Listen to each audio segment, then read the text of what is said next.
Muzika e periudhës baroke u soll ndryshe nga violinisti legjian Fabio Marcolaj, ku tinguit u shndërruan në një histori të gjallë artistike.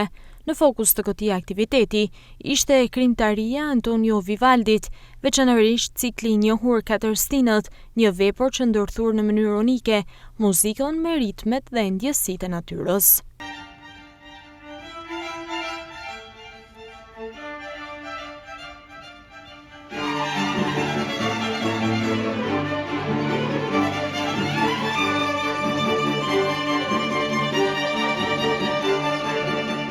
Programi u pasurua me shpjegimin e pedagoges Alba Lagji, e cila solli për publikun një lexim më të theduar të dimensionit artistik dhe narrativ të veprës. Më pas, interpretimi nga violinisti legjian Fabio Marcolaj, i shoqëruar nga orkestra e harqeve, i dha jetë emocioneve të kompozimit në skenë. Shatarët festojnë me valle dhe këngë të korat e bollshme të thjeshtës.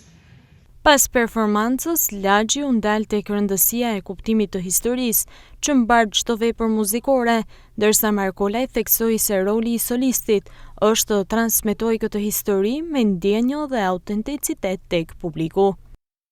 Në momentin kur shkruajt apo idetë që autori i përshtat. Muzika baroke, cilën ne zgjodhim edhe sot, Vivaldin, Katër stinët e Vivaldit, është një nga veprat e para të cilat mund të quhen vepra përshkruese, që përshkruajnë një lidhje shumë të veçantë me natyrën dhe përshkruan në thellësi si natyrën, si jetën e asaj kohe.